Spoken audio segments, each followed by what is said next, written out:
Hey y'all, Enzo here with you from Knox Knife Mods, and tonight we got a box to open up and take a look at what's inside, do a little quick review. I hope you guys enjoy it, and let's roll that intro and get into it.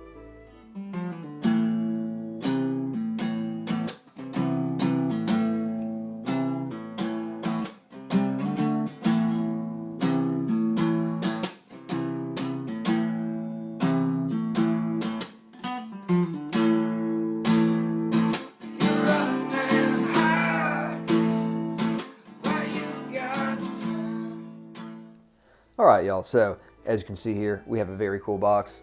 We also have an Emerson CQC 9K on the table here. This is a modded version from PVK Knives. They did the modding, not me. I really like it. There's a video coming on that, stay tuned, but I left it on the table for all you knife guys that may not be into what is inside this box if I haven't already lost you.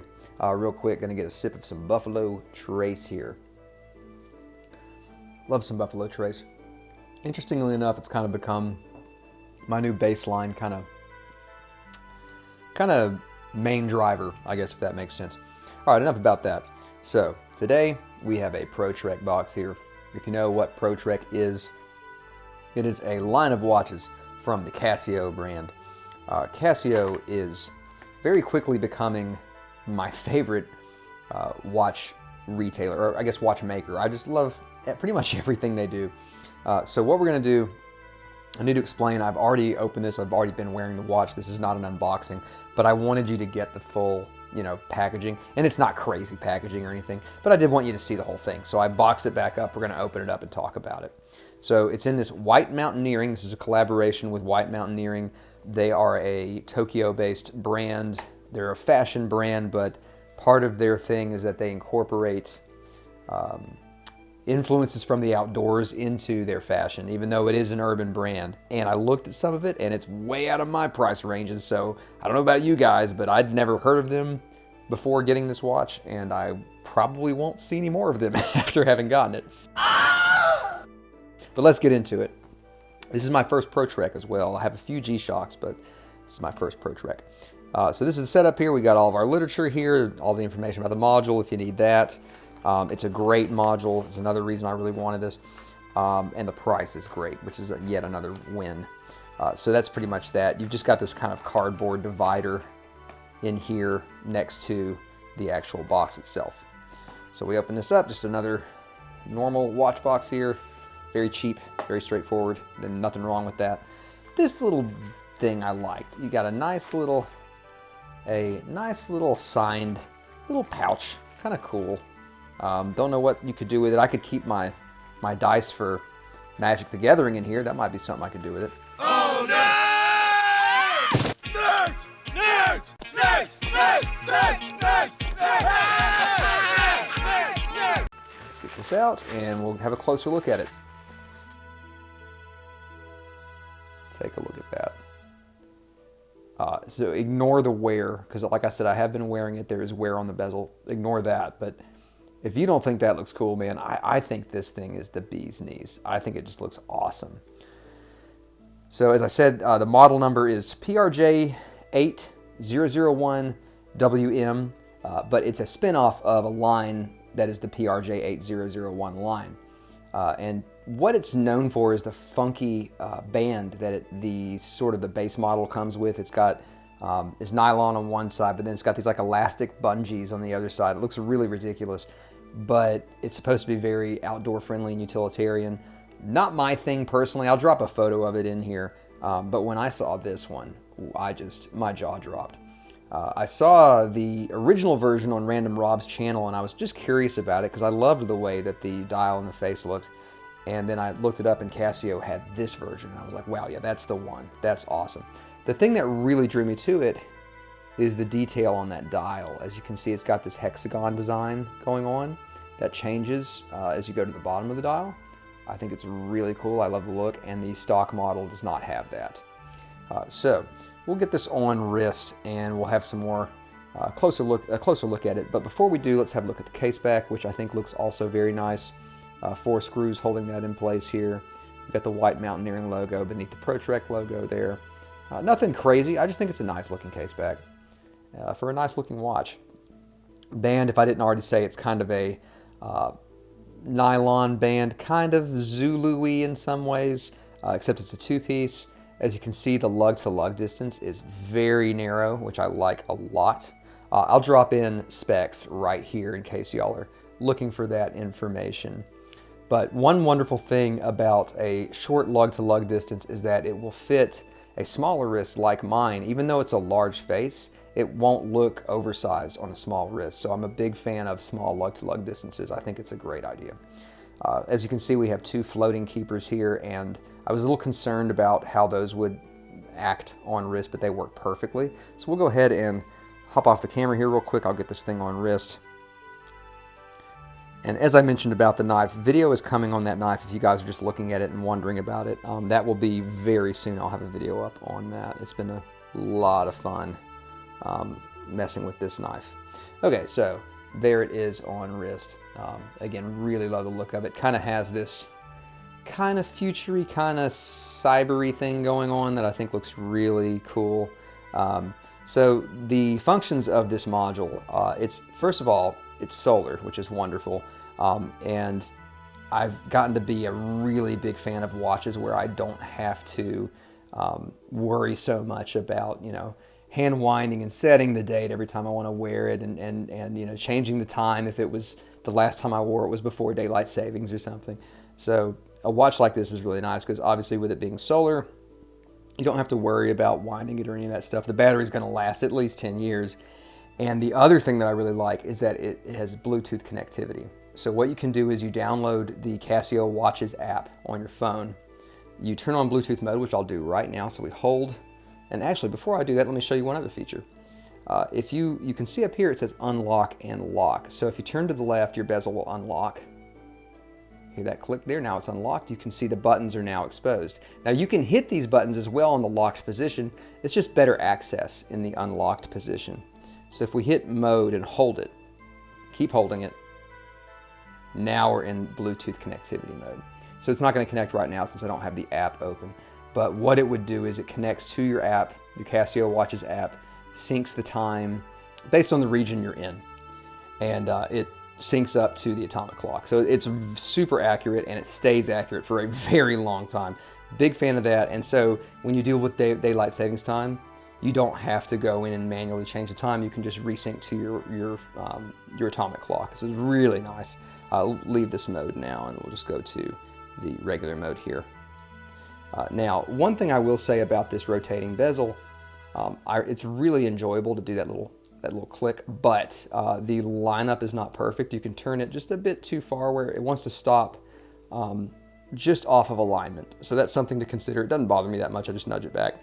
Same thing with this side too. It just stops just a bit past being perfectly aligned. But you know what? If that's the biggest problem on this, I can deal with it. And we'll roll through the features here real quick. One that you can see right off the bat is a power reserve indicator. Another thing I really like. Unfortunately, the hour hand is covering up the L for low, but you can see the M for medium and the H for high. With this being solar powered, it's gathering, it's absorbing energy as you wear the watch outside, so that's wonderful. And it took no time at all for mine to fully reach the high level, being fully powered up. So that's really cool. I like having a visual indicator for that. I really love that hand. I think that's a really cool sort of skeletonized triangle hand. I think it looks awesome. In fact, I love the entire handset on this watch. I love that big fat hour hand, the very thin minute hand. It's very easy to tell the two apart. You are not going to mix those up. The minute hand being significantly thinner as well. This also has Lume on the hands, but nothing else, only on the hands. Here is a quick look at the Lume and the light on the watch. So let's hit that switch. There's the Lume, as you can see there. Nothing crazy. Now my camera's going to freak out. Nothing crazy, but it's just on the hands. It gets the job done. And now we'll hit the switch for the light, if you'll pardon my movement here. There we go. There's the light for you in that bottom corner. Another thing I really dig that's a small touch, but I like a lot, is the day date. You can set that by going into time setting mode, and I think you just click adjust, and it'll switch to day date versus a digital readout of the time. So I like to read the time just using the hands, and then I have my day date right there. So today's Sunday the 30th. So that's really nice. Big fan of that. So we'll roll through the modes real quick. As you've already seen the Bluetooth mode. Once I hit mode again, which is, we'll unlock it so y'all can see. Mode's down here, adjust is up here. You've got start, stop here, and light here. So if we hit mode here, we've gone to the world time. Hit it again for your stopwatch, the basic chronograph stopwatch. Hit it again for your timer, which I use constantly. And last up is your alarm. And I think there's a long series of alarms. I think you can have like 5 or 6 or 10. I don't remember.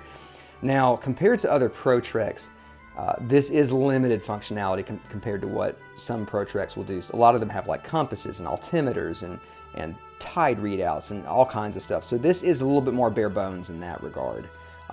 But the functionality for me is all that I need. One other thing that it'll do along with your Casio Watches app is that it does let you drop a pin on a map. So if you want to like mark a location on a sort of a GPS map, it'll do that. I haven't done this, so I can't really give you any more details than that, but it does allow you to say if you're out camping and you set up your campsite, if you want to mark it on a map, you can do that, and then you know where your return point is. So that's kind of useful. I don't know that I'll ever realistically use that even when I am camping, but still, you know, something that makes it more of a Pro Trek than a G-Shock.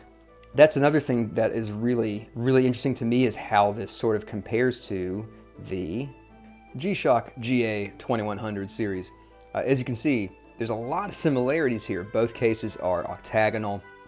They both have a similar dial readout, although there's a lot of things about this one that I like more. I like that the case feels a little more squared off on this one. I think the handset is way more interesting than the one on the G-Shock. I love your hand here as well. That power reserve hand mode selection hand looks a lot cooler to me. Yeah, and this is an awesome watch. This is a great watch for the money. But I think these are around 180-ish now. Am I wrong about that? Don't quote me on that. This is 20 bucks more, and to me, you get more functionality. You get solar, you get Bluetooth, in addition to all the same modes that you get with the G-Shock. But I did want to line those up next to each other. Same case size, same presence on wrist, but I definitely like this one more. And I also like the band more. As you can see here, I mentioned those floating keepers earlier. So it's all metal. We have a metal buckle. These keepers don't move. Once you set them in place, they don't go anywhere. And yeah, they hold up great. So really, to me, the look, the feel, the style, the aesthetic of this one really has bounced this one off lately, and I wear this watch all the time, so something to be said there. Wonderful watch still, really highly recommended, but this one's really blown my mind. And I'm gonna say it, if I haven't already said it, that this is my favorite release watch-wise of 2025 so far. Now, I'm not exclusively a watch channel, but you know, I do watch content every now and again. I'm not gonna be one of those guys that's gonna have something really fancy to show you guys, so take my opinion with a grain of salt when I say that this is my favorite release of 2025, but I do stand behind that. It's definitely something that I was excited about the moment I saw it, and then even more excited about once I got it in hand. So guys, I think that's about everything that I wanted to go over with you. We talked features, we talked specs. On my very small wrist, I can't remember the size of my wrist, but it's small. This still looks a little big, but it still wears awesome. So very just stoked on this thing. And most importantly, if you are interested in this watch, it is available at Casio's website. Just search PRJ-B001 and it'll come right up. The White Mountaineering Edition. These are $200 right now, which I think for what is basically G-Shock money, I think it's a really cool watch. So go check it out there. And yeah, if you end up picking one up, let me know in the comments. All right, guys, we'll see you in the next video. Probably going to be a video on this bad boy here. So if this interests you, be sure to subscribe and stay tuned for that video. All right, guys, I have been Enzo. This has been Nox Knife Mods, and this has been the Casio PRJ-B001WM, and we will see you guys next time. Peace.